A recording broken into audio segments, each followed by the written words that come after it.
And a welcome here to Wake Up Call with Dan Tortora, where sports truly meets that thing called life. We appreciate you being here, hanging out inside the Great Lakes Honda City studios. PJ asked me, he goes, what are you wearing all this Xavier stuff for? But if you look right here, you have the logo of, you have the 63 that's here. This is to honor the X-Men. So I'm actually being a big kid wearing this. This isn't Xavier University, although I do like watching the Musketeers, but this is Xavier's School of Gifted Youngsters, which brought about the X-Men, which is supposed to be in upstate New York, believe it or not, when they wrote that into the comic book. So pretty cool here. We are here inside these Great Lakes Honda City studios. Like I said, Great Lakes Honda City, 7140 Henry Clay Boulevard in Liverpool, New York. You can go and visit them Monday through Saturday for sales and service, and you can get a sneak peek of their end-of-the-year deals at GreatLakesHondaCity.com. I just shared the video, so make sure you go check it out, GreatLakesHondaCity.com. We're up and down the East Coast, the Midwest, the West Coast, and all around the globe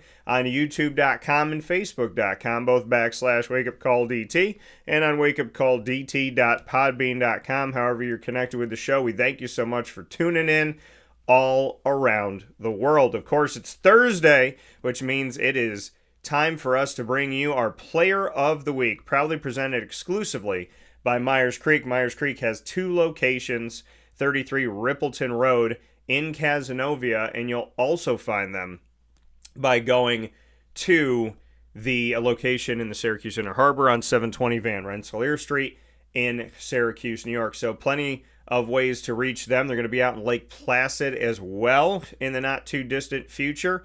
So excited for that and excited to connect with everybody out in Lake Placid. So much love and much respect to everything that Myers Creek is doing, and appreciate working with them. We'll bring you our Player of the Week. We only have one Player of the Week this week because Syracuse football was off.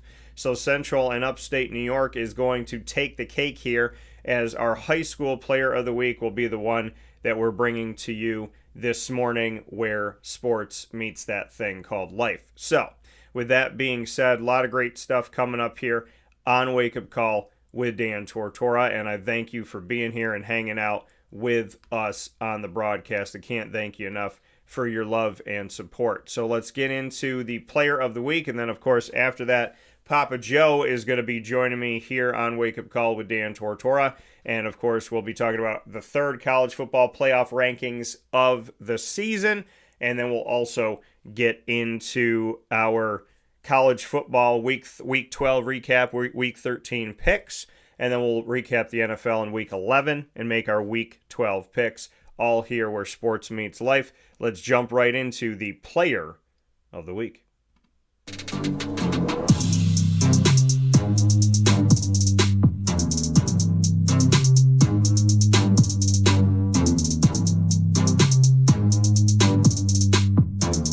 Central and Upstate New York High School Player of the Week, proudly presented by Myers Creek, goes to Wesley D'Imperio of Morrisville Eaton, the running back for Morrisville Eaton, helping the team with the game-winning touchdown. See you later, goodbye, in the fourth quarter, 40-36 dub in the 8-man Section 3 championship. So, as Section 3 in the NYSPHS AA was at the Dome for Class AA, Class A, Class B, Class C, Class D, also for the 8-man championship for the schools that have their rosters together, but not as big of a roster. So we have the 8-man, and that has allowed a lot of schools to continue to play. And Wesley D'Imperio in the 8-man championship in Section 3 gets the game-deciding touchdown victory for Morrisville Eaton, 40-36. Shout out to his offensive line. Shout out to everybody on the squad doing their thing, as Wesley D'Imperio runs it home and becomes our Central and Upstate New York High School Player of the Week, proudly presented by Myers Creek. We ask Wesley and his family and everybody out there to go and visit Myers Creek on 33 Rippleton Road in Cazenovia, New York, on the countryside, and in the city of Syracuse in the Inner Harbor by going to 720 Van Rensselaer Street in Syracuse, New York. Wesley making it happen. W for Wesley, W for Morrisville Eaton, who are now going on to the state playoffs for 8-man after winning a championship in Section 3. God bless, congratulations, And thank you to everybody out at Morrisville Eaton for the work that you've done on this football team. With that being said, Papa Joe here with me, where sports meets that thing called life. P to the Jizzle, J. Edgar Twizzle, and in the corner here, you'll see it's not just Papa Joe, he's the Goso, the grand old smooth one. He's also known as Lane Kiffin's big brother, and he's he is known as the Gator with the biggest chomp as well. PJ, how are we doing today? That's true. That's true. Like to see that young man win the award you got there. Nice Italian boy. Yes. I like that. I like that name. Imperio. I like that. I like that. Yeah. Anyway, please stop all this Lane Kiffin stuff. Every single moment of the day, there's something going on about Lane Kiffin. He's going to do this. He's going to do that. The AD's going to fire him. He's going to. It's driving me crazy. Because I like to read it all, and I like to, pundits have a way of putting information out there, and it makes everyone believe what they're saying, including you and me. But if you read all the pundits, Lane Kiffin's already out the door at Ole Miss. Even the big mouth himself, the guy from ESPN, who I can't stand, Smith. He's saying he's gone. Whether he takes a job or not, he's going to be gone.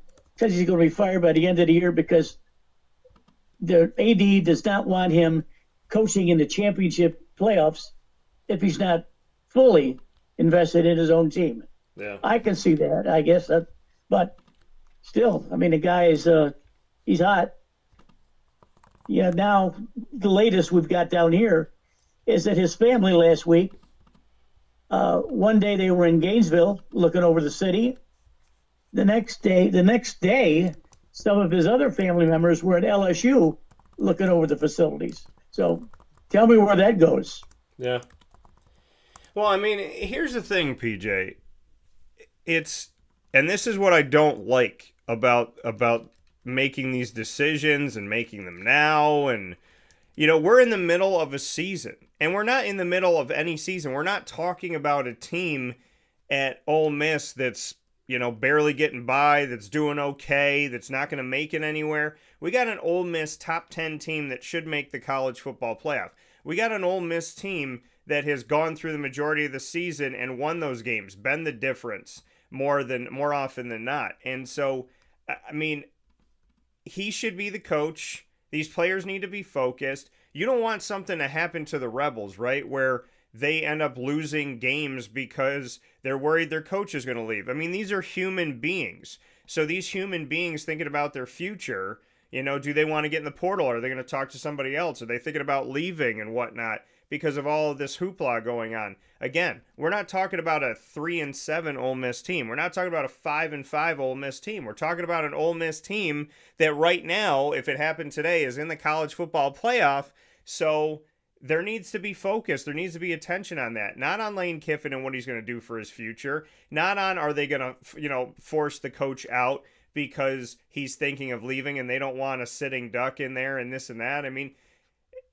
What I don't like about this situation is that, in Florida's case, right, they're done, right? They don't have anything that they might make a bowl game, but they're not going to the college football playoff. They're not playing for a national championship. So they can have these conversations. I just don't like that Ole Miss has this happening and unfolding in the public when the team is fighting for the opportunity to be national champions and to make their first ever college football playoff. The timing of this is terrible. And I just feel like this should not be happening out in the public because I don't want it to affect this team's ability to focus and actually have the opportunity that so few have, which is play for the nation's title. There's just going to be a huge withdrawal of students, athletes, when or if a decision is made. Yeah. If he decides to stay there, he'll retain his top 15 recruiting class. Last year, he got 29 players in the portal. Yeah. And that's how he's been successful. He's recruiting well, but not nearly as well as the other big names, even Florida. Florida's 13, and they're just sitting there. Everyone's waiting. It is right. It's not fair to the student athletes. And I use student athletes because that's what it's supposed to be. But Mississippi's players are really not focused on football. They need to be because they have, unfortunately, they have a week break. Yeah. Then they'll play next week at what's called the Egg Bowl against Mississippi State. They should roll right over them easy enough. Yeah. And there's a very good chance that they could be in the top 4 or maybe even get a bye. So I feel for the players because the players are the ones that are going to really get hurt here. If he decides to leave or he's terminated for just cause or whatever, you're going to see players go into the portal. You're going to see kids leave school and go somewhere else. They won't have a team left. It's not fair, but that's what college football, this NIL junk, is got us right now. I'm talking about Franklin getting hired by Virginia Tech. What does Virginia Tech do? They pledge hundreds of millions of dollars more so they can buy NIL time for their players. To hire a coach, even though he's a good coach, come on. Yeah. It's really crazy. It's really crazy. Even 5 years ago, the college football terrain is so different 5 years ago as opposed to now. It's not even funny. And I don't like to laugh that much when it comes to this kind of stuff.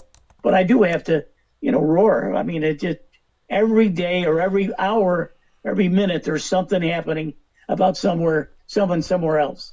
And Mississippi is going to be in the focus for the next 2 or 3 weeks. If Mississippi's hierarchy puts him under the gun, you don't bluff Lane Kiffin. He's the best poker player there is. You don't bluff him. Yeah. So if they want to try to bluff him, let's see what happens. Yeah, and again, and I told you this off the air, it seems like when it comes to Lane, and I don't know him personally, so I can't speak on that, it just seems from the outside looking in that when it comes to Lane Kiffin, it's always dramatic. There's all of this drama, there's all this hoopla. I don't know if he likes it, if he enjoys it, if he enjoys people talking about him, if he doesn't enjoy people talking about him, but it always seems so dramatic.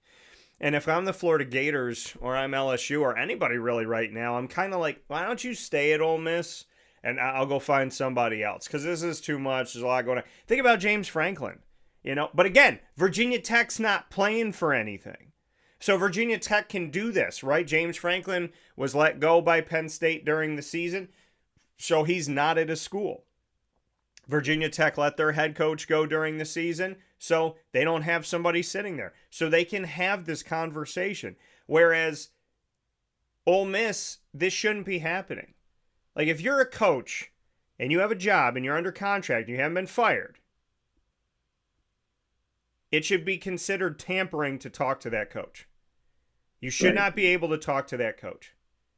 And the fact that it's happening right now, again, I don't want Ole Miss to lose a game in the college football playoff or not make the college football playoff because they're worried about all this crap. Now, I do want to go to James Franklin. James Franklin was owed $49 million over the next 6 years after Penn State fired him. But because he has a new job, it got renegotiated. So the school, Penn State, is only paying $9 million of the $49 million that they were supposed to pay James Franklin in the buyout. So the dramatic reduction comes to James Franklin after he has decided to move on to the Virginia Tech Hokies. Franklin's original buyout, which was the second largest in collegiate athletics history when Penn State fired him in mid-October, was structured to be paid through 2031. His future earnings at Virginia Tech would have offset a significant portion of that total, but now they don't have to worry about it. The $40 million in savings is a substantial development for Penn State, which is still searching for its next coach. The lack of an $8 million to $9 million line item in the annual budget for the next 6 years frees up money to be invested in a new coach, which is huge for them as James Franklin moves on to the Virginia Tech Hokies. So this is interesting here. Now, the Franklin settlement also brings up the LSU firing of Brian Kelly that we think about here that happened on October 26th. The two have been arguing over the terms of Brian Kelly's contract. which stipulates that the school must pay him 90% of his remaining salary, which is roughly $54 million. So there's that going on as well right now. But PJ, talk to me about this. Your thoughts on the fact that Penn State had to play James Franklin allegedly they had to pay him $49 million when he left because of the buyout, because they chose to fire him. Now they only have to pay him $9 million, saving $40 million. Your thoughts? I think that was a good move, but you know what? That was probably negotiated before, while James was going through his termination. I think that was already made. Look, you got the ball, the whole country's your court. Go find a job. And he did. He was going to get hired quickly. We knew that. He's too good enough a coach not to.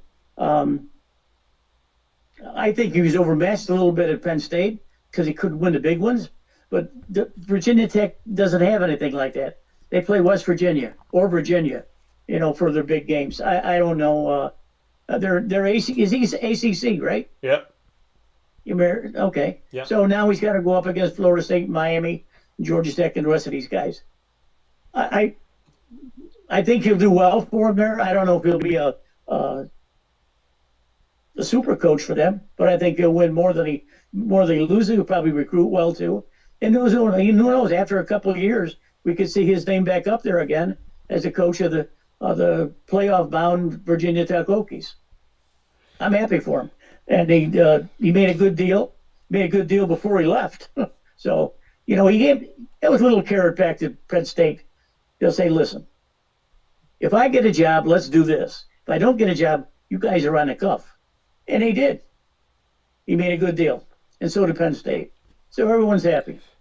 Yeah. Now he's at Virginia Tech. They talked about the fact that he struggled to beat top 10 teams in the country. And I asked people in that situation, I said, here's my question. If they're not beating top 10 teams when he was at Penn State, why are they ranked in the top 10? He was 4-21 against the nation's top 10, but they were a top 10 team.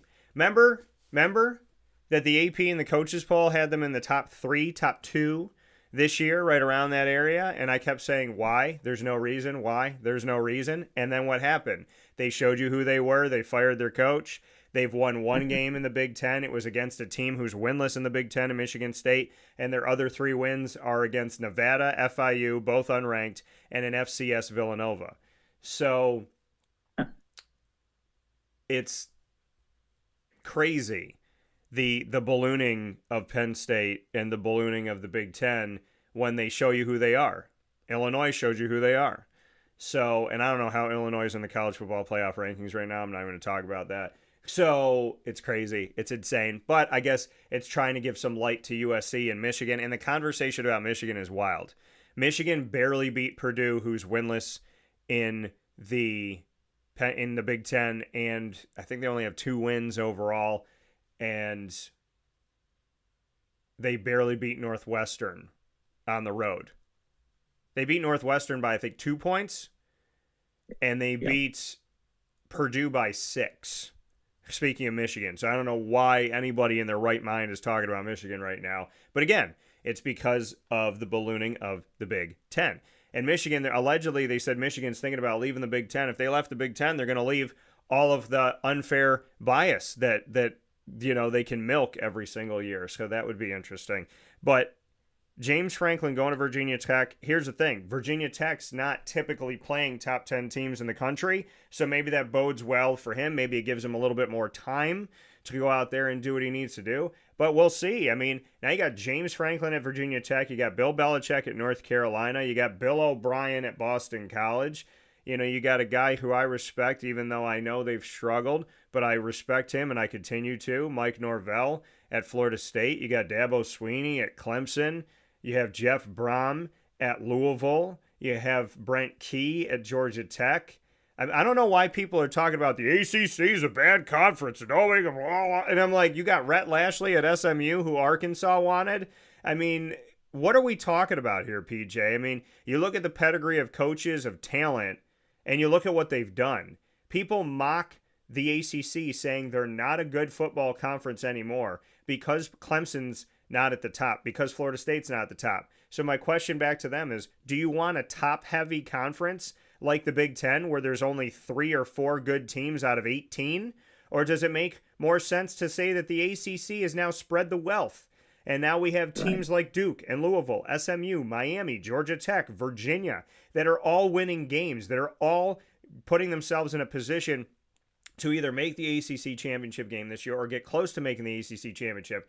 I would want a conference that has 6 or 7 good teams as opposed to having 1 or 2. Florida State has a win over Alabama as bad as they've been this year, and only 2 teams have beaten Alabama, that being Oklahoma and Florida State. And then you look at the fact that Clemson was left for dead, and now they look like they're going to make a bowl game. So for another year, that would mean there's only been 1 bad year for Dabo Swinney in a million years at Clemson. So the narrative is that the ACC is not good. And I know that when these major networks that play these college football games push these narratives and they just push them until you believe them. They shove them down your throat. But those of us that actually look at factual evidence would say, yeah, the ACC doesn't have its usual suspects in Clemson and Florida State, but they have a Duke team that wasn't good that is now, a Georgia Tech team that wasn't good that is now, a Virginia team that wasn't good that is now, a Louisville team that wasn't good that is now, an SMU team that's only lost 1 game since joining the conference when it comes to regular season play, a Miami team that wasn't good for a minute and now they're back. So to a certain extent, I mean, I don't understand people saying the ACC is not good when instead of having 2 good teams, they have 5 or 6 of them fighting with each other right now, which I think makes them a better conference because I'd rather have that than just have a couple teams and have 15 lame ducks. That's true. And of course, I know you're going to go over the playoff. Yeah. And I'm looking at the playoff picture here now. And it seems that some teams that we talked about earlier, like Tulane and Miami, of course, is in it now. I see some matchups that are going to be very difficult. I think Alabama and is it Oregon? I think Alabama is Oregon. That'll be a tough matchup. So it's going to be a difficult playoff. I don't know if it's going to work because I still think that Ohio State, after watching them a couple of weeks ago, they just have too many athletes on the field. I mean, they're flying all over the place. I'm looking at Ole Miss, of course. He's got one of the leading rushers in the country in Lacey. They're leading I think they're one of the top 3 countries in total offense for Ole Miss, and they're one of the top throwing teams for the conference in the country. So, Ole Miss is not an anomaly. They're for real. Yeah. I don't know much about Tulane, and Tulane is probably going to play everyone's up because they got a good coach. Texas A&M, we know about them. Indiana is going to play the first team, the hard team they're going to play, they're probably going to lose. So I welcome the comments on all this, especially, again, Notre Dame ranked wherever, and they're going to begin the playoff. I don't think they have a chance to lose at all. I think everyone is probably going to play according to Hoyle. I think that Ole Miss will take care of Mississippi State. Oklahoma has got, I think Oklahoma State really, there's some tough matchups, but this looks like a dull week for the playoff. Yeah, Notre Dame for its next 2 games is playing 3-7 Syracuse and 3-7 Stanford. So, and Syracuse doesn't have their quarterback. Let's bring up what it looks like here. This is the top 25 as released by the College Football Playoff Committee this week. And very happy, very much appreciate the College Football Playoff Committee for allowing me the opportunity to cover them media-wise and to be on site at the College Football Playoff, to be in every round last year, and of course to be on these phone calls when they make their decision and then they release it and we get to talk. There's a media call, so happy to be on the media call and happy to get all the information about the College Football Playoff ahead of time and to have the release as it comes out to the public. So this is what it looks like. Ohio State is still 1, Indiana 2, Texas A&M. Georgia, as suspected, in my opinion, moves up to 4. Now, PJ, I'm going to tell you my top 15 as opposed to what you're seeing up here now. Now, Ohio State, Indiana, Texas A&M, I have all those 1, 2, 3. I have Georgia at 4. They have Texas Tech at 5. I do not. I have Ole Miss. Ole Miss, to me, playing in the SEC, that should be a little bit higher in my opinion. And what Ole Miss has done, I have them at 5. Texas Tech and Ole Miss don't have a great schedule of wins, but I think that Ole Miss should be above Texas Tech when we talk about conference play. Then the next one that they have here is they have Ole Miss at 6. My 6 is Oklahoma. Oklahoma beating Alabama, I think they should rise up not to 8, which is where they have them, but I rose them up to 6. At 7, I have Alabama. Oklahoma and Alabama have the same record. Oklahoma beat them head-to-head. They're both 8-2, and I believe Alabama, with all the wins that they've had, 5 ranked wins in a string of 6 games, 4 in a row outside of the Missouri game. I think all those teams should be ranked. They also have done a good job against teams that are, I would consider, quad 2, even if they're not ranked right now. So they have a bunch of quad 1 wins. They have quad 2.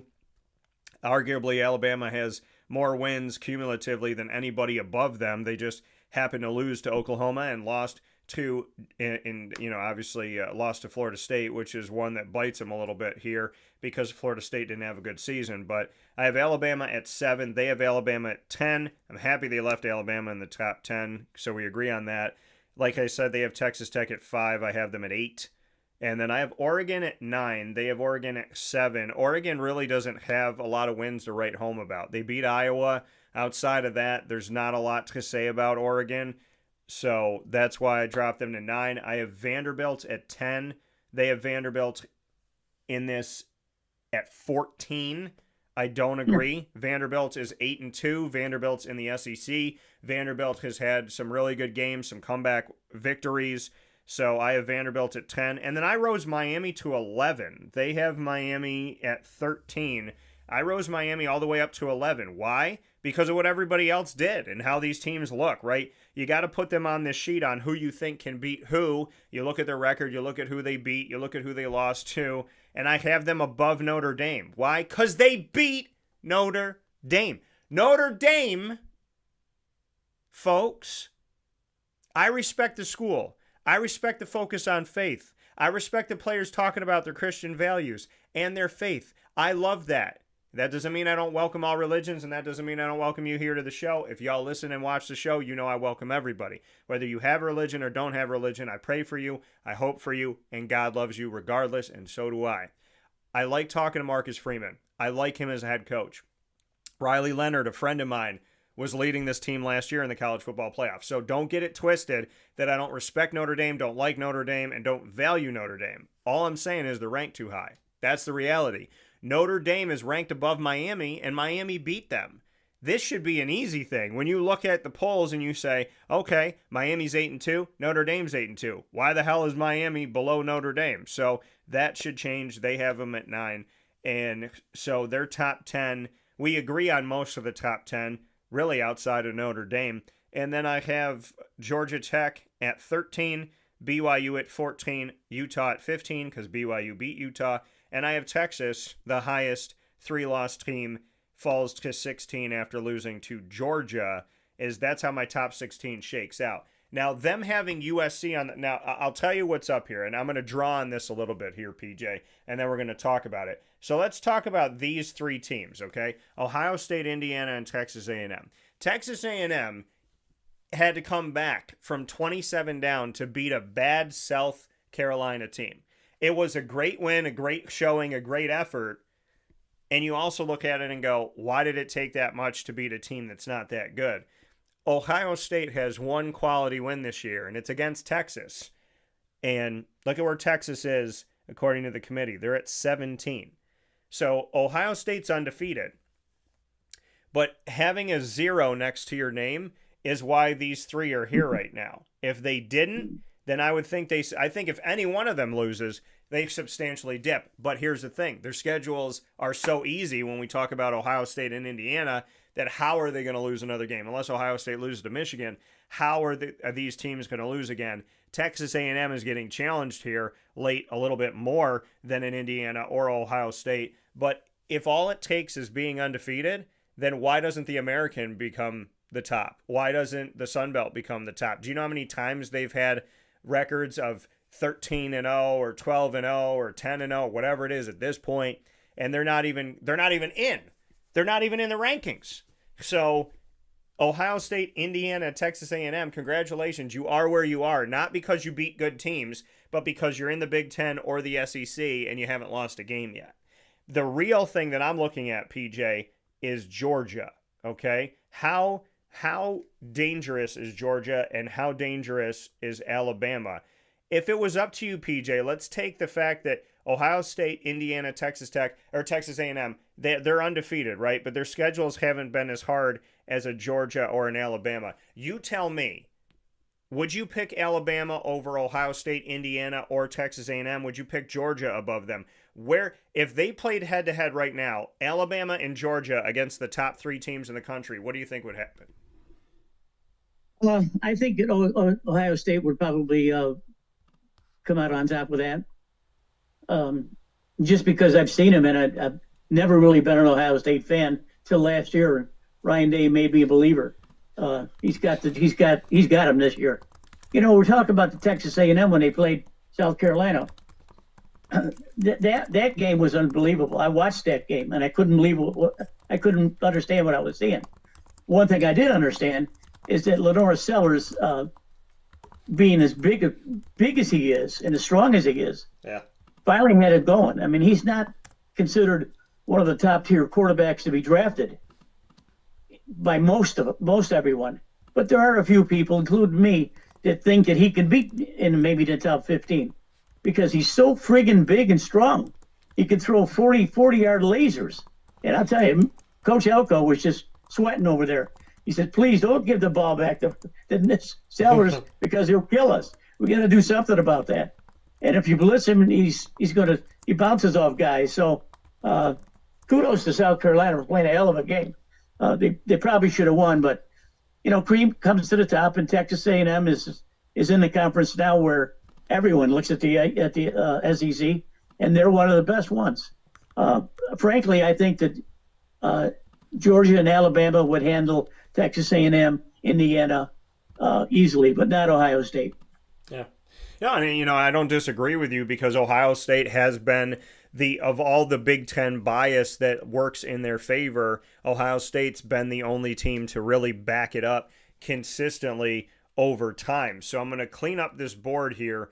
And, you know, so what we're looking at right now is we look at the bracket if it happened today. Tulane gets put in this 24 spot. Now, in the first college football playoff rankings of the season, they didn't put any team outside of the Big 12, Big 10, SEC, or ACC. They didn't put any of them in the rankings. But they said that Memphis was the 12. They had Memphis right here. They said, we didn't rank them, right? Because we got to get all these Big 10 teams in here that have done nothing. We didn't rank them, but they're here.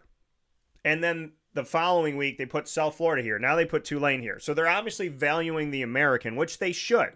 It's no offense to James Madison, but the American, like the ACC, has multiple teams. Right now they have 4 teams that can make their championship game. They have Navy, they have Tulane, they have North Texas, and they have East Carolina. East Carolina came out of the basement. North Texas came out of the basement. Tulane continues to be good. Willie Fritz works his tail off to get them good. He got them good. He left, went to Houston. John Summerall came in. People thought, is it going to dip? What's going to happen? I was concerned, like, can Tulane keep going because they've been so good, and they did. Keep in mind that Tulane went to the Cotton Bowl when it was going on here, the Goodyear Cotton Bowl Classic a few years back, and they took down Caleb Williams and USC in an awesome, like, to me, immediate historical game. Like, that was such an awesome game. Tajay Spears and the crew doing a great job there. So now Tulane has this spot. So the American seems to have locked this in, and Tulane is here. And so they got Tulane playing Texas Tech, which I actually like this game. The Big 12 has stolen from the American. They took UCF, who has played spoiler. They took Houston, who has now been ranked, and they're ranked in this poll right here at 23. They took Cincinnati, who's been ranked. They were at 25 here in the college football playoff rankings earlier on. So this is going to be an interesting matchup here, and I think Tulane could win this game. And if Tulane wins this, then they would be playing Georgia here, who's now taking the spot that Alabama had. This Notre Dame-Oklahoma game I like because Oklahoma has been dangerous. They just beat Alabama, but this is a game that could be a pick'em game. Honestly, again, I'm not saying Notre Dame isn't talented. I'm just saying they're ranked too high. I don't think they should even be in this conversation if they end up in it, though, based on who they've beaten and who they've lost to. But Notre Dame, their best games, they lost. Texas A&M and Miami. But if they were to win this, then this would put potentially, what if Notre Dame does this and they got to play Ohio State, which is a rematch of the national championship that I was on site covering last year in Atlanta. This year it's going to be down in Miami. Miami is the only ACC team, which I think is a mistake here. But Miami is the only, not that Miami isn't good, saying that there's no other team that's going to get in, saying a Georgia Tech team that has one loss, saying an SMU team that has done what they've done this season despite their, God bless me, 3 losses. So Miami playing Ole Miss. This is another pick'em game, and I think whoever wins this game against the Texas A&M is a pick'em game as well. And then you have the opportunity here from Alabama as a 10 seed below Oregon. No. But if they were to go forward here and play Indiana, then let's say Alabama takes care of that, and then let's say Texas A&M really gets a test here, and one of those teams wins this. So we're going maybe like Ole Miss-wise. And what if Ole Miss, well, they got all the problems going on. So let's just say Miami makes it out of here. And then let's say Ohio State makes it out of this portion of the bracket and Georgia makes it here. Now we got Georgia and Ohio State, Miami and Alabama. And I think, it's a pick'em game to have either one of these teams here, but then we have Alabama on the other side. And now we're fighting for who the national champion is going to be. It's going to be interesting. I like this bracket more than I liked last week's bracket, but PJ and I are talking about all this bracket racket. We're going to talk about our picks, and we're going to get into our picks for this week. We'll take a quick step aside. PJ and I will be back here on Wake Up Call with Dan Tortora inside the Great Lakes Honda City Studios. A recap of how we did in Week 12, picks for Week 13, all having implications on what could happen here with this bracket right after this. Striving to do is to shine a little light in their life. That's a very, very different experience than you. Hi, this is Amy from Mother's Cupboard, home of the whole frittata. We are open daily 6 a.m. to 1:30 p.m. For takeout orders, call 315-432-0942 and tune in to Wake Up Call with Dan Tortora for our monthly food challenge and try our Wake Up Call signature menu item available 7 days a week. Here at Mother's Cupboard, we are Central New York, and it's our honor to serve you. Ma and Pa's Kettle Corn and Popcorn Factory remind us that every day is worth celebrating at 201 7th North Street in Liverpool, New York. Open Monday through Saturday in-store and always online at maandpaspopcorn.com. Serving our Central New York community and beyond, order anywhere, anytime at maandpaspopcorn.com. Stop in to get a tin at Ma and Pa's on 201 7th North Street in Liverpool, New York to get your half-price refills for the rest of your life. Come to Ma and Pa's for your holiday gift giving for family, friends, employees, and clients. And remember, for fundraising and events, to call 315-450-6272. That's 315-450-6272. Ma and Pa's Kettle Corn and Popcorn Factory. How corny are you? I like that. This is Jimmer Sikowski, owner-operator of Chick-fil-A Cicero, 7916 Brewerton Road in Cicero, right in front of the Home Depot. I had a deep feeling that God wanted me to do something bigger with my life and to help people, help others. He kept putting Chick-fil-A in my life, and I realized as I was going through the franchise selection process that positively impacting the lives of others was really core to what we do here at Chick-fil-A. First of all, it starts with the food. The food is brought in fresh daily. We bring in local produce. We prepare to order in the kitchen. We hand butt our chicken. We hand spin our milkshakes. It's great food. It doesn't taste like fast food. I think the second thing is the way people feel when they come in a Chick-fil-A restaurant. It's different. We try to treat people with intentional kindness here, which is very different and deeper than good customer service. And so I think it feels remarkable for most people to come in a Chick-fil-A restaurant. And then lastly, the impact that we try to have in the community is very different. It's a big part of the expectation of every operator of a Chick-fil-A restaurant is that they're actively engaged in their community, they're a leader in the community, and they're making a difference. When they realize that what we're striving to do is to shine a little light in their life, that's a very, very different experience than you will have in any other quick service restaurant. And it's that remarkable experience that I think people will emotionally connect with. Welcome back here to Wake Up Call with Dan Tortora, where sports truly meets that thing called life. PJ and I about to run the gamut inside the Great Lakes Honda City Studios. Let's take a look back at college football Week 12 and how PJ and I did. Then we'll make our Week 13 picks and jump into the NFL. So taking a look at the college football schedule here for Week 12, PJ and I, first game that we had, we went with that Clemson-Louisville game, and I went with Louisville. PJ goes with Clemson, and Clemson, it feels like this game was 2 weeks ago, but it wasn't. So Clemson ends up winning the game by 1 point. Louisville misses 2 field goals and an extra point and loses this game. This game with the extra point would have at least gone to overtime. So PJ gets that one right. We both picked Oregon over Minnesota, so we got that one correct as well. We picked Pitt over Notre Dame, and Pitt had a terrible time. College football. It was awful. I know.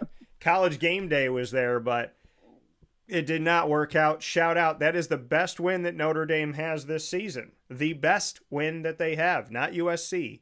Then we went with South Florida in their matchup here against Navy. Navy wins the game 41-38 in an instant classic. What a good game. You're going to hear from South Florida head coach coming off of that game, and moving forward, you will hear from Alex Golish in a special airing in exactly a half an hour worldwide here on Wake Up Call in its own video at 10:30 a.m. Eastern Time.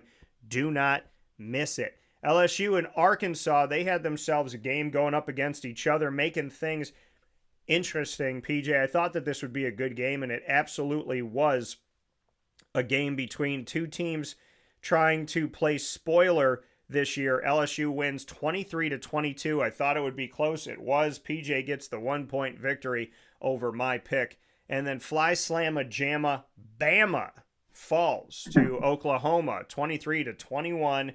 So PJ and I got that wrong. One of the best case scenarios for the SEC, though, to keep Oklahoma with only 2 losses, and Alabama has 2 losses, which has them both in the college football playoff. In my opinion, the committee has agreed with me so far. The next one that we have is Miami defeating NC State. The only loss that Georgia Tech has this season is to NC State. Miami blew them out 41-7 in this game. Again, why is Miami lower than Notre Dame? And then Iowa in their matchup, looking at the Hawkeyes here, they fell to USC 26-21. The best win for USC this season, not the Michigan win, the win over Iowa, who's been a good team. And then we have Ole Miss, the lane train that we talked about, Mississippi defeating Florida 34-24 in the game. So PJ and I got that right. Georgia ends up defeating Texas, so we got Georgia correct in that one. And East Carolina, tell me what it is for the Pirates. I respect the Pirates and the Tigers, but launch them cannons, let them know, and raise the flag. The Pirates win the game in another classic that we have in the American, and East Carolina moves on and keeps their hopes alive of playing for their first ever American title. So, PJ going 3-2, 3-3, 4-3, 4-4, 5-6, and 4-6 and 5 on the week. PJ stays above 500. I go 1, 2, 3, 4, 5. I go 5-6 on the week. Sad face. So PJ, we're going to jump into our college football picks for this week, and we're going to get right into it. College football week 13. Can you believe we are already at 13 weeks? My butt's going to be traveling soon in a good way by the grace of God. I look forward to it, and I cannot wait for it, but I can wait for it because I'm going to have a trip down to Florida with my pops. I'm going to go see Papa Joe and MT and the fam and my big brother Joey. Let's look at this one, PJ. I'm going to bring us our first game. Guess who's playing Ohio State? Rutgers! Ew! Gross. Oh, geez. Who cares? Nobody. So, And Texas A&M's playing Samford. That's great. How about this, PJ? Missouri, they've tried to show that they're a good team this year. The committee has said, hey, you should be ranked in the top 25. We respect you. We like you. The AP, the coaches poll, the college football playoff, they've all ranked Missouri. But Missouri is one of those SEC teams that's not of many that hasn't really done much this year. Does Missouri upend Oklahoma and destroy their hopes? No, Oklahoma's going to roll, boy. So PJ going with okay, and I'm okay with that pick. I'm going with Oklahoma as well to beat Mizzou in this matchup. It's no knock to Missouri. I'm just trying to be real about this. You look at their rankings, and I talk about Big Ten teams being ranked when you ask yourself why. Missouri's that team in the SEC this year that's been ranked to that point. They can't have them coach this game, but if they could, they probably would. James Franklin, Virginia Tech, he ain't coaching, though. Miami's coming in to Blacksburg. Are they going to win or lose, the Hurricanes? There's going to be a lot of emotion in this game for these kids. I think that they're thinking that they've got a great football coach coming in here. But I think there's too much at stake here for Miami to mess around here. I think they win. Yeah, I'm going with Miami in this one as well. Miami has to win to stay alive in this, so we'll see what Miami can do. And I got them winning this one. I think, Miami, the last couple of years when they've been really high on them, the committee, they faltered, right? They usually lose one or two games. They've lost two. They can't lose another one. This is interesting, PJ, because I said that half of the ACC championship, I said this in the preseason, I said half of the ACC championship may be donned in red, and what I meant by that was Louisville or SMU. Well, they play each other. SMU's still alive in this thing. Louisville's on the outside looking in. If Louisville beats SMU, they're both out of the ACC championship. What are your thoughts, Louisville at SMU? I think it's a pick'em game. This is a tough game. But I'm going to stay with SMU. All right, PJ going to stay with SMU. SMU's at home. I'm going SMU on this one. I'm going with the Mustangs to win the game, but I love that this game is late in the season because I thought both of these teams would be good this year, and they've been good. Louisville chipped up a little bit more, but SMU and Louisville doing their thing. Proud of both of them. We have another matchup, man, Alabama and Georgia. They're playing their cupcake game that they play on the second to last week of the season. That's what they're doing this week. USC at Oregon, PJ, what do you got? Does USC upend Oregon and mess with them and their hopes? Well, speaking of teams that have a lot to lose, Oregon does. They can't lose this game, Daniel. No, they can't. So you're going with Oregon? Yes. All right, PJ going with Oregon in this matchup. And I'm going to go with Oregon as well, but I'm going to be watching this one closely here. If USC gets them, then USC, at this point, if USC beats Oregon, they should be ranked. I don't know why they're ranked up until 2 weeks ago. This week, beating Iowa, I can put them in the bottom of the top 25 because I consider Iowa to be a quad 2 win. But if they beat Oregon, then that's changing a lot of things here. Arkansas at Texas. I said Arkansas plays spoiler. Do they knock Texas out completely? Texas just hasn't looked good in the last couple of weeks. I think maybe all the hoopla about Arch Manning is probably deserved. He may not be as good as everyone thinks he is. But I think he wins this game. Yeah, PJ going with Texas in the matchup to win it. I'm going with Arkansas. I'm going with the upset city here with the Arkansas Razorbacks. We'll see what they can do in this matchup. They got an interim head coach currently. And PJ, I'm going to hit us with a few more here just to make sure we got them. Your Florida Gators are hosting Tennessee. Tennessee's trying to stay alive. I think Tennessee's out of it, but Tennessee at Florida. This is a huge game for the Gators. Unfortunately, they have 12 first starters are out. I don't know why they get banged up so much, but I think that if Florida has a chance to win this game, Lagway proved last week that, at least for a half, that he could play big time against Ole Miss. Florida, I think, can win this game, Daniel. I like them. Yeah, PJ going with Florida in this matchup. I am going to go with Tennessee. I think Tennessee's going to pull this one out and get the victory, but I think this might be a close game. Could be an overtime game. Pittsburgh at Georgia Tech. What do you got? This would be a good one, Georgia Tech. Yeah, PJ going to go with Georgia Tech. This one's tough. I'm going to go with Georgia Tech. I think that this could be another come down to the wire matchup. Could be a close game that gives you a little bit of a nail biter here. Michigan's playing Maryland, blah. And so we have the other matchup I want to get to before we go to the NFL is Syracuse at Notre Dame. No Steve Angeli, no return to Notre Dame for him on the field. What do you got, PJ? Oh, this would be terrible, Daniel. I know. You shouldn't watch this game. No. I think, Notre Dame will probably win by 40 points. It's very funny you said that because I was sitting here saying Notre Dame by 40. So it's funny. It's funny that PJ said exactly what I was thinking to show you that we have a similar brain. So Notre Dame for PJ, Notre Dame for me. We don't have a lot of picks this week because there's not a lot of good games this week because this is cupcake week. This is where teams, kind of pad their schedule, give you that big time win because for whatever reason, some people on the committee may like when you win by 40 or 50 late in the season, even though you're playing somebody that you should beat by 40 or 50 points. So not a lot of high quality games this week, but there's some. Last week was chock full of them, but this week's a little bit more quiet. We're going to head off to the NFL as PJ and I take a look at how things went for us in our NFL picks. So we're going to go right over to the NFL of last week of NFL Week 11. Then we'll make our Week 12 picks quick here for you. So that's your setup, and we'll take a look at how college football goes for us when we reflect on it next week. So going back to Week 11, we're going to go down the line here, and we had, so the Patriots won, Miami won in overtime over Washington. I thought that was going to be a bad game. It was in Madrid, but it went to OT. Carolina and Atlanta went to OT as well. So New England, Miami, Carolina all won. So New England, Miami, PJ had Atlanta, I had Carolina. So I got 3 right. PJ got 2 of 3 to start things off. And then the Bills were able to keep off the Bucks. By the way, Sean Tucker, former Syracuse player, had himself a day against Buffalo on the road, the top of his career in the NFL so far as an undrafted rookie 3 years ago, and he stayed with Tampa the whole time. So Buffalo, Houston, Chicago, Green Bay. Buffalo, Houston, PJ and I got right.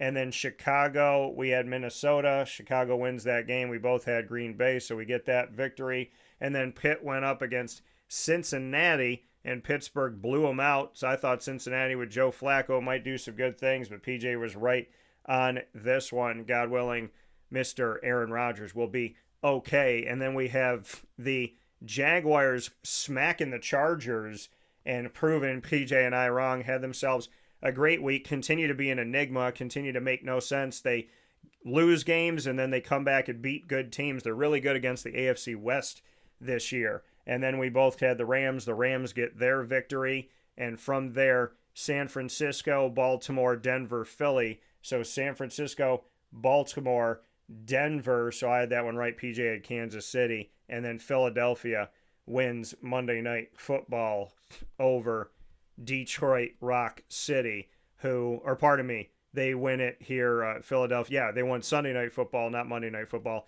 And then we both, I don't know why it didn't show up here, but we both had Dallas, and so that should have actually showed up here. It showed up on the original screen, so we both got that one right. So 1-2, so PJ 2-1, 4-1, 4-2, 5, 6-2, 6-3, 7-3, 8, 9-3, 9-4.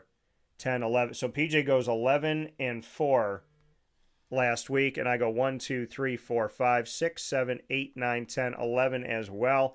So we both look good at 11-4. And now PJ and I, with the last couple minutes, are going to make our picks for NFL Week 12. Remember, Alex Golish is coming up at 10:30. So PJ, let's go with your picks right now for Week 12 and mine. I'll go to you first. Buffalo at Houston. What do you got? This is a big game for Texans, but I think Buffalo is starting to come into their own now. Allen had an incredible game last week. I couldn't take my eyes off the guy. I mean, he's so dominant, and he'll be dominant in this game too. Yeah, Houston's done some good things. Davis Mills may be your quarterback still, and we know that he beat Jacksonville. I'm going to go with Buffalo as well. But I do think, Houston's going to vie for some stuff, and Jacksonville's going to have to get consistent because Indy is well leading this division and Tennessee's well out of it. So it's between Houston and Jacksonville. All right, PJ, Pittsburgh at Chicago. What do you got? This is a tough game. I don't know if Aaron Rodgers is going to play. But I'm a Chicago guy this week. Yeah, I'm a Chicago one in this one as well. I pick Chicago. Sometimes they win, sometimes they lose, but I've been riding with Chi-Town a lot this year, so we'll see how they do. The next game that we have up for NFL Week 12 of the 2025-26 season, PJ and I making our picks with you. New England at Cincinnati. What do you got, PJ? New England is playing really good. I like them. I like New England as well. Giants at Lions. Lions have been all over the place. What's going to happen there? I like Miami at home. Oh, no, the Giants at the Lions. Oh, my bad. Yeah. Okay, Lions. So, yeah, the Giants aren't good, but Detroit, I believe, is 6-4 right now, and they're not right. They're not what we thought they were going to be, but hopefully they can squeak this one out. Next one we got, PJ, Minnesota at Green Bay. J.J. McCarthy's back. What happens here? This will be a hell of a game. I think the Packers come through. PJ going with the Packers in this matchup. I'm going to go with the Packers as well. I want to see Minnesota win, though. I mean, they struggled against Chicago this past week. It didn't get the dub. I got Green Bay winning this one, but hopefully JJ can get them on the right side of things. Seattle at Tennessee. Seattle. Yeah, Seattle, Tennessee has had a really poor season, unfortunately. Potentially the game of the week, Indianapolis at Kansas City. Wow. Talk about big games. Kansas City's got to win this game. I like them. Yeah, PJ going with Kansas City in this one. I'm going to go with, this is tough. I'm going to go with Indy on the road to get the victory and prove that they are one of the top two teams in the AFC. PJ going with Kansas City. We both went with Seattle before that. Next one we have up here, New York Jets at the Baltimore Ravens. The Ravens. I got Baltimore as well. Cleveland at the Raiders. So, what do you have for the Browns at the Raiders, PJ? Oh, Shadera good. Shadera, how do you even pronounce his name? Is he going to play or isn't he? I like the Raiders. Yeah, so PJ going with the Raiders. I think the Raiders are such a bad team, and I know that Cleveland's been all over the place, but I got Shador Sanders. I think he's going to have a good game. I think he's going to get some touchdowns, have some fun here, make things interesting. Dylan Gabriel, God willing, he'll be okay. He's on the injury report. Jacksonville at Arizona. They've been winning good games and then losing games and confusing everybody. Do they confuse us again this week by falling to an Arizona team that's not that good, or do they beat them?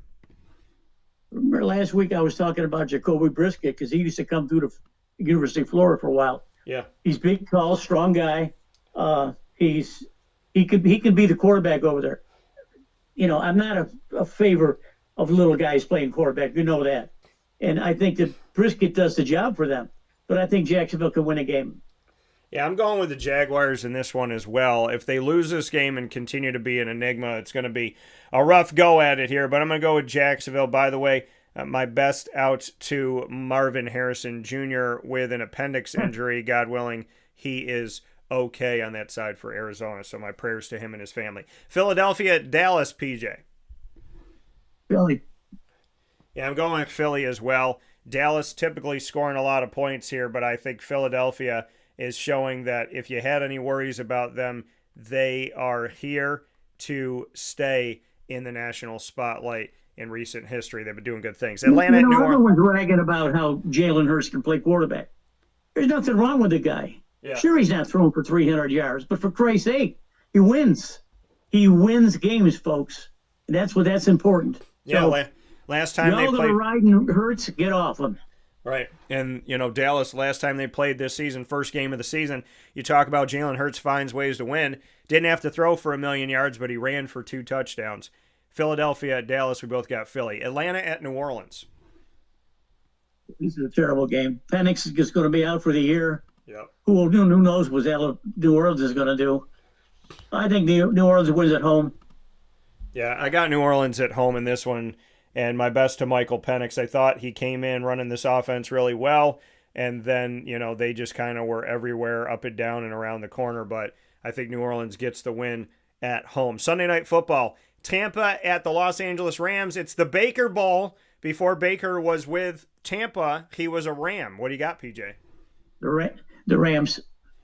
PJ going with the Rams on Sunday Night Football.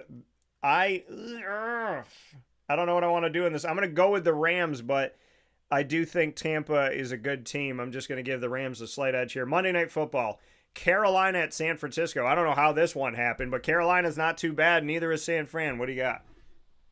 Purdy's back. I like San Francisco. PJ going with San Francisco on Monday Night Football. I'm going to do the same thing, but I hope Carolina makes it a game. And with that being said, that's what the big board looks like. PJ, as always, I appreciate having you here on the show. I know you got a busy day ahead of you, and we do. But have a good show with your coach there. He's a sharp guy, and I'll be listening for that one. Yeah, absolutely. So Alex Golish coming up in a few minutes. PJ, God bless to you and MT and Joey. I'll talk with you soon. All right, see you, bro. See you. That coming from Papa Joe. We're going to take a step aside for a fast break. We'll be back right after this inside the Great Lakes Honda City Studios. Stay with us. And now a message from Myers Creek Brewing Company, with locations at their Cazenovia Farm Brewery, Syracuse Inner Harbor Tap Room, and soon-to-be Lake Placid Tap Room. Well, I think first and foremost, the Feldmeyer family and our team are extremely passionate about what we do. We care very much about what we do. The Feldmeyer family is always investing. Our taproom management team, our brew management team, our marketing management team, and all of the team members that get after it every day, they leave it on the field. They put their heart and soul into it. I know for a fact that everyone that works at Myers Creek wants to be there, and we want them to be there. You know, we want them to feel good about their job. And again, if you've never been to Myers Creek, especially to the brewery, I mean, I want your eyes to open really big. I want you to see how big of a brand this is. I want you to see where we're going. The sky is the limit, and I feel very proud of that, and I'm very excited about that. When you think of designing a menu for a brewery, it's kind of open to a lot of different interpretations. I mean, you can do American, you can do Asian, you can do Italian, and you just have to find, you know, how that meets that pub style dining experience, that gastropub vibe. And I think it's super fun for us because obviously we know that, you know, everyone in the world is going to sell a pizza or a burger or a french fry, but what can we do to be different? And what can we do to be true to who we are? We are a brewery, you know, a brew pub. So the flavor profiles are kind of all over the place. And I think it's super cool that we have a massive smoker at the brewery in Cazenovia, and we smoke a lot of our products. We have delicious smoked turkey. We have barbecue ribs on Sundays, from a pulled pork sandwich to a chicken wing. You go to the Inner Harbor and you go to the Kaz location and you'll find similarities in the menu, but also things that are a little different and also kind of fit those different demographics or different communities, and also hopefully just drive you to try every tap room that we have open at some point, because you get a little something different at each one. You know, we understand how hard it is to, you know, work every day and get after it every day, and when you're done at the end of your day, you want to go out and put your feet up in a good ambiance and good environment. So we take pride in that. We make sure that everyone knows that they're very much valued to us. This is Jim Dispenza, owner of Game Point Sports Complex. You hear the same story across any sport that kids play and any sport that adults play. There's never enough places to play. That was definitely true with volleyball, definitely true with basketball. It could be cheerleading, it could be field hockey, which is what we're seeing now. Every sport has a lack of places to play, and I think Syracuse in particular is a place where it's really bad. Despite the fact that we've got a lot of athletic talent around here, we just seem to have not enough places for people to play, and they're going to different places. They're going to Rochester, they're going to, you know, Buffalo. They're going all different places because we don't have a place here, and I felt like that should change. This was a long project from planning all the way through execution to opening the doors. A lot of work went into it, obviously, a lot of money, a lot of resources, and the dream always was kids being in the gym, having a good time. And I've always felt like sports is the most unfiltered joy that you can observe with people that people can experience, because it is fun, it is a sense of accomplishment, it's all of that wrapped into one thing. And so watching kids going up and down the court with big smiles on their faces has been just amazing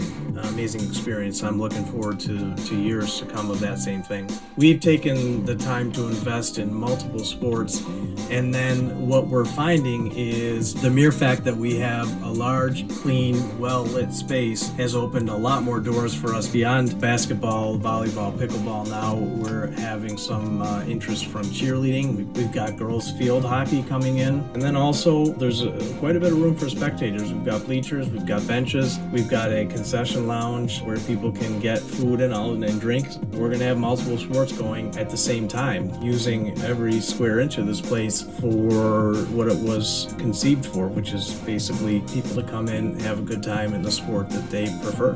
We manage each situation differently. Everybody has different ability to afford different things. Some are bringing 10, 15 people, some are just 2 people. I've had a lot of situations where it's a father shooting around with his son, it's a mother playing pickleball with her daughter or with her son, and in those situations come up and we work with people, and that's allowed us to have groups from 2 people up to 30 people and have some flexible pricing behind it. We're an organization that is here to work with the community any way we can, and I guess part of it is just making sure that we have the flexibility to put together a plan that makes sense regardless of the size of your group. So in order to book time, the best option is to go to our website, gamepointsports-syr.com. You can click from there and sign up for events, sign up for your own particular training, sign up for birthday parties, all of that.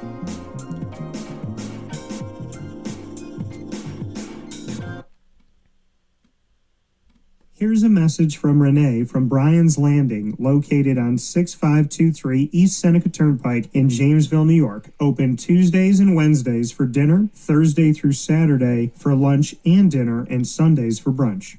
It's a lot like the way that my mom and dad ran their restaurant. We have put in place a lot of people that are family to us, very similar to how my dad hired people that were family to him. And then the tradition I'm carrying on is a lot of the items that are on our menu are my dad's. And he taught our chefs how to recreate his dishes. So I think that Tommy McInerney, who our executive chef is, to him it is an art. And I think that when he does create a dish, it's not just about making the food taste delicious, which is definitely our priority, but it's an art to him, and it's almost like his canvas on a plate where he just wants the colors to look great, and people love it because he takes pride in that. And Bryan and I appreciate that. We want it to obviously look good and taste good.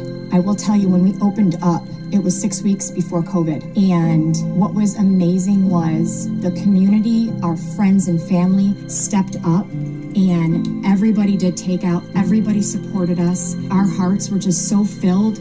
So to Bryan and I, obviously our friends come all the time, and we just have repeat customers in Jamesville, and I think people going to our previous restaurant in Green Lakes are making the trip to come to Bryan's Landing to support us. And I mean, I think we have great food and a great atmosphere. So it's very, very important to us. Head to Bryan's Landing, located on 6523 East Seneca Turnpike in Jamesville, New York, where memories have become recipes that are now meals to share with you. Tuesdays and Wednesdays for dinner, Thursday through Saturday for lunch and dinner, and on Sundays for brunch. And be sure to come out for live music Friday, Saturday, and Sunday.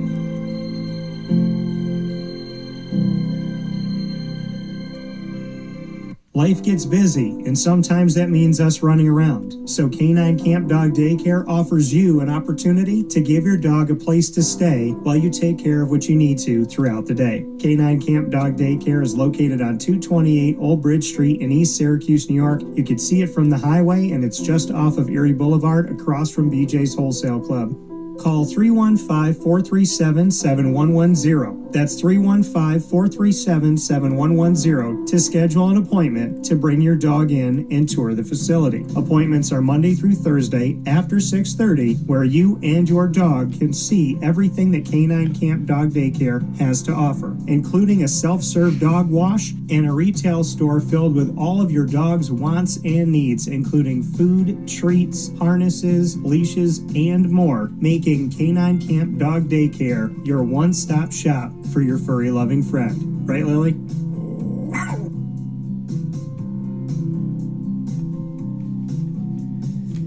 And welcome back here to Wake Up Call with Dan Tortora, where sports truly meets that thing called life. Happy to be here with you inside the Great Lakes Honda City studios. And like I said, coming up in just a few minutes, we will have my special in a separate video that is going up to you featuring the head coach of the South Florida Bulls, Alex Golesh. And he is in his third season. He will go to a bowl again this season. So in every season he's been at South Florida, they have played a postseason game. They're fighting for the opportunity to try and play in the American postseason before bowl season. And I cannot wait to share that multi-layered conversation with you. And you're going to get a ton from Alex Golesh. You know, here on Wake Up Call, we don't do these quick conversations, quick bites. We spend time with and build relationships with people all over the country and sometimes all over the world. And this conversation with Alex, you're going to find here, is unlike anything I would argue you would see anywhere. So make sure you stay here for that Wake Up Call spotlight. We're going to wrap up this show after you hear from a few more partners here on Wake Up Call with Dan Tortora in our expanded family of the Wake Up Call universe right after this. In these unique times, there are those in our community that give us a sense of normalcy and positivity. Pizza Man on 50 Oswego Street in Baldwinsville has been here for you for over 35 years and is here now. Call 315-638-1234 or order online at pizzamanbville.com to bring those familiar tastes into your home. And remember to come see our monthly on-site broadcasts centered around the community and our Baldwinsville Bees. Pizza Man in Baldwinsville. Any way you slice it, they are always here for you.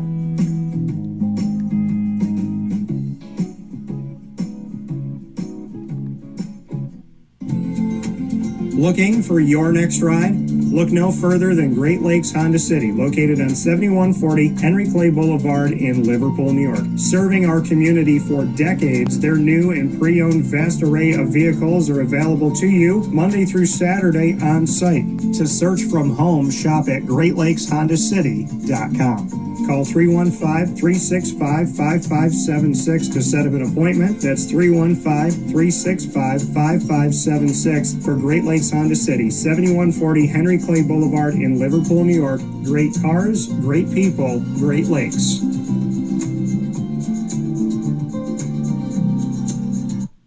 Avicoli's Restaurant, located on 7839 Oswego Road in Liverpool, New York, has been serving our community for decades. Your place to go for home cooking on the corner of Route 57 and Wetzel Road is just minutes from Liverpool High School. And every single month, Wake Up Call with Dan Tortora is on site, on location, with Liverpool sports, student athletes, coaches, and administration telling their stories throughout the year. We look forward to seeing you on site at Avicoli's for their casual pizza side, their fine dining, as well as their bar. And of course, you can order online at myavicolis.com. That's myavicollis.com. For takeout, delivery, and catering, call 315-622-5100. That's 315-622-5100. Come on into the neighborhood spot Avicoli's, open 7 days a week in Liverpool, New York.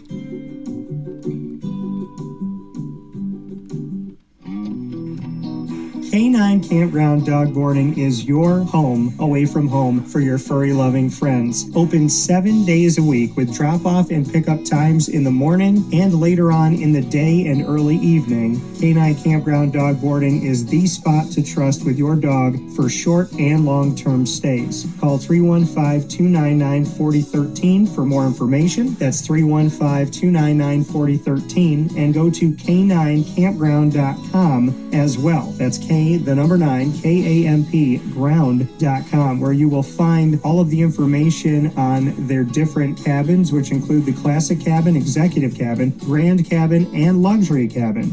K9 Campground Dog Boarding, where your dog will have indoor and outdoor areas as well as their own private cabin for any size, any breed, as well as dogs with different needs. Dog parents and dogs alike choose K9 Campground Dog Boarding. Isn't that right, Lily?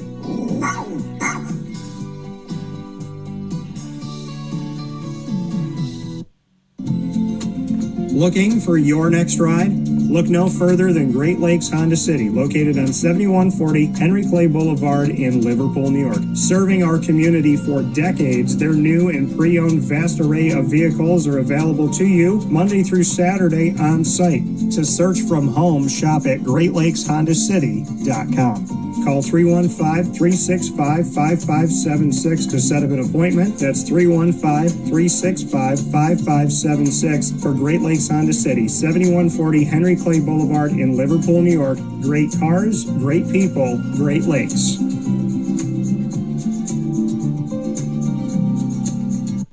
Carvel DeWitt, it's what happy tastes like. Do you know why? Because we make ice cream. Creamy, rich, flavorful ice cream. Not yogurt or iced milk like some of our competitors. Ice cream. Fresh, by hand, daily. For the calorie conscious, we have something new for you. Our new Carvelite. Same great flavor, creaminess, and texture of our regular ice cream with only 35 calories an ounce. So whether you want an ice cream cake, flying saucer, dasher, carvalanche, hard or soft ice cream, we will satisfy your craving with our fresh, handmade regular or new Carvelite ice cream. Carvel DeWitt. It's what happy tastes like. The Wildcat Sports Pub in Camillus, New York is located on 3680 Milton Avenue in the Home Depot Plaza. It is your family-friendly sports bar and restaurant. Folks, some sports bars aren't family-friendly. Some family-friendly restaurants are not sports bars. The Wildcat Sports Pub in Camillus, New York is proud to be both.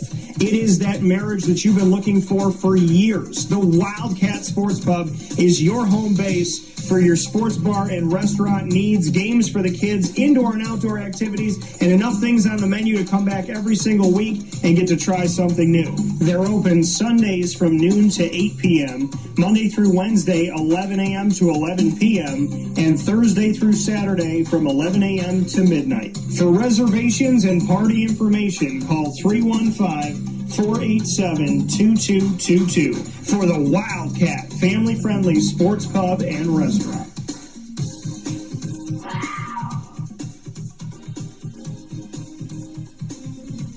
GG Cards and Breaks. Like, comment, subscribe. GG Cards and Breaks coming to you on 639 Delmar Place in Syracuse, New York, is there for you Tuesday through Saturday. You can go and see them 10 a.m. to 6, and on Sundays from 10 to 5. The GG Cards and Breaks is your one-stop sports card and trading card shop. Make sure you head over there and let them know that DT sent you their way, and be a big kid. Enjoy those moments. Go and make memories with your loved ones over at GG Cards and Breaks. I love the fact that they just create an atmosphere where you can get closer to your team, get closer to your favorite player, get closer to, obviously get that card game that you love, and get closer to all the characters that you like in those card games like Pokemon, Magic the Gathering, Yu-Gi-Oh!, Disney Lorcana.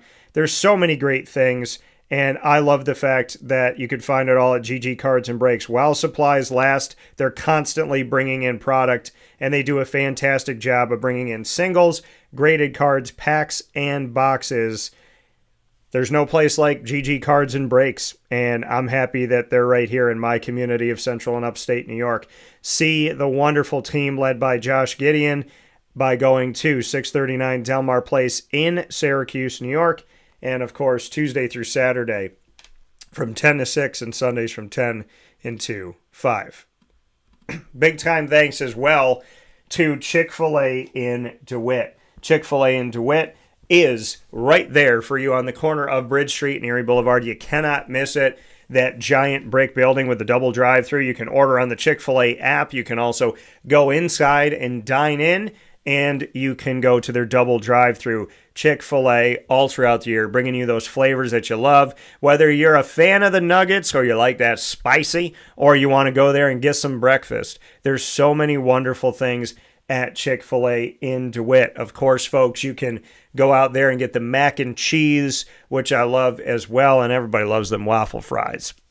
And the peppermint chip shake is back for the holiday season, celebrating Christmas and all of the wonderful holidays. Chick-fil-A is the place to be. Bridge Street and Erie Boulevard. We will see you over there. with that being said, here on Wake Up Call with Dan Tortora, my special is airing right now with Alex Golish, so I'm actually competing with myself right now. Not a bad problem to be had here, so make sure that you go over and check that out on youtube.com and facebook.com, both /WakeUpCallDT. So where you are right now, watching and listening, my special with the head coach of the South Florida Bulls, and it is an extensive special, more than a half an hour spent with South Florida Bulls head coach Alex Golish. Do not miss a second of that, college football fans, South Florida fans, and just fans alike that want to hear from a wonderful, wonderful leader in our community, a leader of men, a leader of young people in our society. So check out that special. Up and down the East Coast, the Midwest, the West Coast, and all around the globe, I want to thank you for being with Wake Up Call with Dan Tortora, where sports truly meets that thing called life, on youtube.com and facebook.com, both /WakeUpCallDT, and on wakeupcalldt.podbean.com. You can go up and down the East Coast, the Midwest, the West Coast, and all around the globe, Monday through Friday from 9 a.m. to 11 a.m. Eastern Time. You can also go and find us on Amazon Music, Audible, iHeartRadio, iTunes, and Apple Podcasts, Player FM, Podbean, Podchaser.com, Podvine, Spotify, TuneIn, and YouTube. All you have to do is search Wake Up Call with Dan Tortora, or one word, Wake Up Call DT, and make sure you download, subscribe for free, and follow us on those channels. Big time thanks to our wonderful partners in Central and Upstate New York. Great Lakes Honda City, our exclusive studio partner. There's only one, and it's Great Lakes Honda City. Carvel DeWitt, the Wildcat Sports Pub, GG Cards and Brakes, Myers Creek, their two locations, 33 Rippleton Road out in the countryside in Cazenovia, and of course Syracuse Inner Harbor right by the highway, the thruway. So many major pieces and places of Syracuse, New York, including right down the road from the Dome, maybe 10 minutes, if that, from the Dome on 720 Van Rensselaer Street in Syracuse, New York. Our final wake-up call game day of the Syracuse football season will happen next week, 2 days after Thanksgiving, on Saturday, November 29th at noon, ahead of the 3 p.m. kickoff against Boston College. Chick-fil-A Cicero, Ma and Pa's, the snack capital of the world, Canine Camp Dog Daycare, Game Point Sports Complex, the indoor facility for us for basketball, volleyball, pickleball, floor hockey, and more, as well as a great place to have a party. Game Point Sports. Go and visit them, 211 South Center Street in East Syracuse. And you can reserve time by going to GamePointSports-SYR.com. Pizza Man, Chick-fil-A DeWitt, Mother's Cupboard, the home of the Cuse Mac Mother, my exclusive sandwich. You can find it by going to 3709 James Street in Syracuse to Mother's Cupboard 7 days a week. We just had a conversation over enjoying the Cuse Mac Mother with Nolan Cass of Bryan and Stratton College of Syracuse, and we did it a totally different way than we've ever done any video, where we focus on the food while we have the conversation. So make sure you check that out. I'll share it again today. Shout out to the Cuse Mac Mother, bacon, egg, and cheese inside of 2 pieces of French toast. Pick it up and eat it like a sandwich. Cut it up and have it with some syrup. Today only at Mother's Cupboard, 6 a.m. to 1:30 p.m. They're open daily. Brian's Landing, Canine Camp Dog Daycare, Canine Campground Dog Boarding, Avocoles, and we are the exclusive multimedia marketing partner of your... I had to do my Boston accent, I don't know why.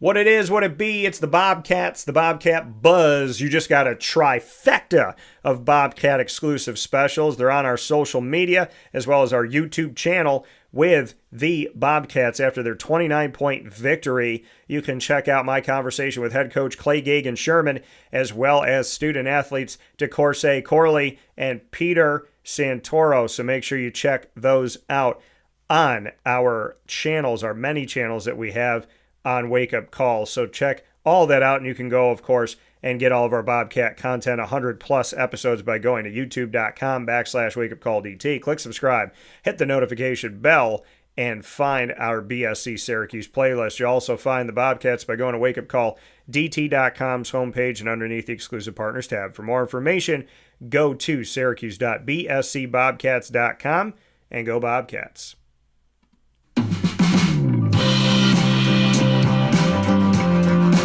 The Binghamton University Bearcats are exclusive multimedia marketing partners with Wake Up Call with Dan Tortora. Find the Bearcats every single Tuesday at 10 a.m. Eastern Time during Bearcat Time. You will find your Bearcats here on Wake Up Call, where sports meets life. The Binghamton Bearcats, all of our content, 100 plus videos on youtube.com/wakeupcalldt. Click subscribe, hit the notification bell, and find our Binghamton playlist. You'll also find the Bearcats by going to wakeupcalldt.com's homepage and underneath the exclusive partners tab. For more information, go to binghamtonbearcats.com and go Bearcats.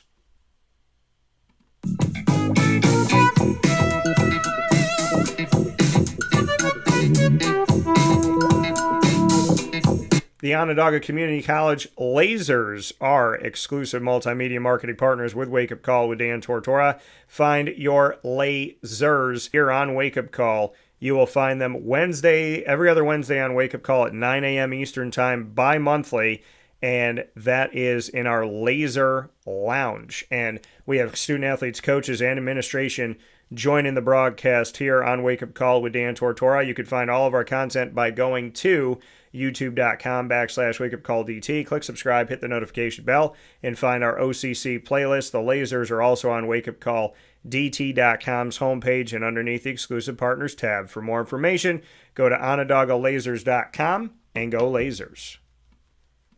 I want to thank you all for tuning in inside the Great Lakes Honda City Studios one more time. Big time thanks to Myers Creek, exclusively bringing you the Player of the Week weekly on Wake Up Call with Dan Tortora. Central and Upstate New York, we've honored your high school Players of the Week, and this week we had Wesley D'Imperio, the running back of the Morrisville Eaton football program, who had the game-winning run into the end zone, 40-36 in Section 3 to win an 8-man championship. Shout out to Wesley and Morrisville Eaton as they head on to states, and God bless to each and every single one of you, and much love to everybody in that game as well on both sides of the 40-36 matchup. Big time thanks to Papa Joe as always for college football and NFL content, and go and watch the video now with South Florida Bulls head coach Alex Golish airing separately on youtube.com and facebook.com, both /wakeupcalldt. Great Lakes Honda City Studios. Have a beautiful day. Find us on Facebook at wakeupcalldt, X at calldt, Instagram at wakeupcall_DT. You know what I say, but I'll say it again. God bless. No stress. Do your best. You can get that on the back of a shirt and the back of sweatshirts on our awesome merchandise site from East Coast Specialties. I'll share that on our social media, and I look forward to you buying from there and supporting us here on Wake Up Call and with all of our shows in the Dan Tortora Broadcast Media family. Have a beautiful day. God loves you. Man, life is good.